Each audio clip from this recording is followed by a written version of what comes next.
আমরা দেখব UML diagram সম্পর্কে। UML এর ফুল ফর্ম হলো ইউনিফাইড মডেলিং ল্যাঙ্গুয়েজ।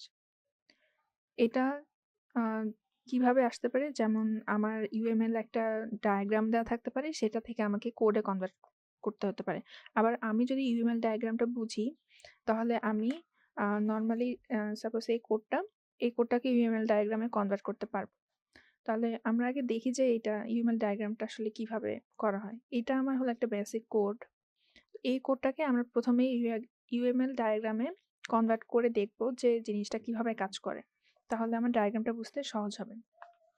তার আগে বলে নিই যে আমার এই হাইফেন দিয়ে এটা বোঝানো হয় পাবলিক, দেন প্লাস দিয়ে হাইফেন দিয়ে প্রাইভেট, প্লাস দিয়ে পাবলিক, দেন হ্যাশ দিয়ে প্রোটেক্টেড, আর এখানে টিল্ড এই চিহ্নটা দিয়ে বোঝানো হয় ডিফল্ট। তাহলে শুরুতে আমার এটার হলো যে বক্সের মধ্যে ৩টা সেগমেন্ট থাকবে।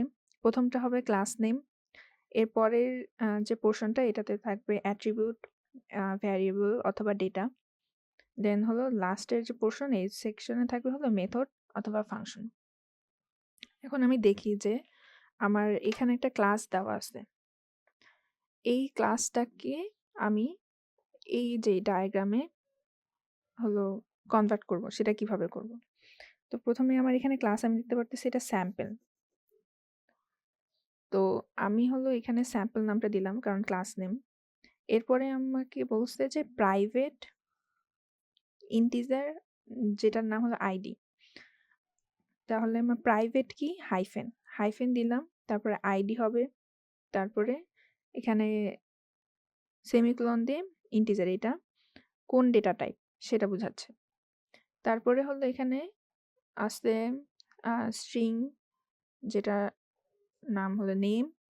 তাহলে এখানে যেহেতু প্রোটেক্টেড বলছে, প্রোটেক্টেডের জন্য আমি হ্যাশ দিলাম। এখানে আমরা দেখতে পাচ্ছি যে প্রোটেক্টের জন্য হ্যাশ, তারপর নেম, আর ডেটা টাইপ হলো স্ট্রিং।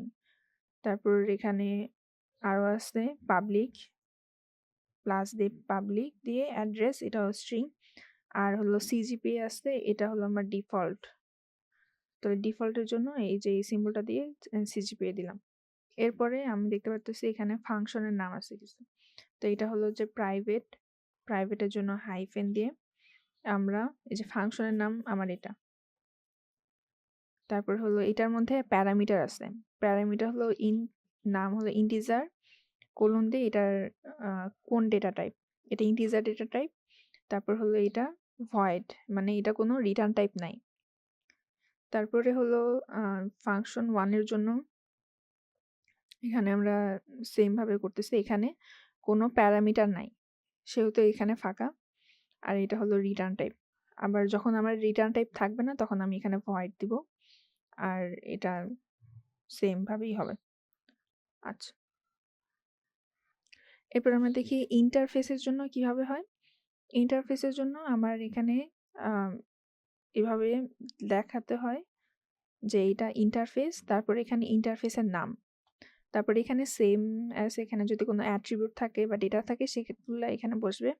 আরেকটা যেটা জিনিস যে এখানে ফাংশনের ক্ষেত্রে যে সেকশনটা আছে এখানে কোনো সিম্বল হবে না, কারণ আমরা জানি যে ইন্টারফেসে ডিফল্টভাবে আমাদের যে ফাংশন থাকে সেটা পাবলিক থাকে। আচ্ছা, আরেকটা জিনিস আমি UML ডায়াগ্রাম সম্পর্কে যদি বলি যে আমার ইন্টারফেস একটা আরেকটাকে যখন ইনহেরিট করে তখন আমার এরকম ডাইরেক্ট অ্যারো চিহ্ন হয়। আর যখন কোনো ক্লাস কোনো ইন্টারফেসকে ইমপ্লিমেন্ট করে তখন সেটা এরকম হাইফেন অ্যারো দিয়ে প্রকাশ করা হয়, ড্যাশ অ্যারো দিয়ে। এই জিনিসটা কিন্তু মনে রাখতে হবে, এটাকে কনফিউজ করলে হবে না।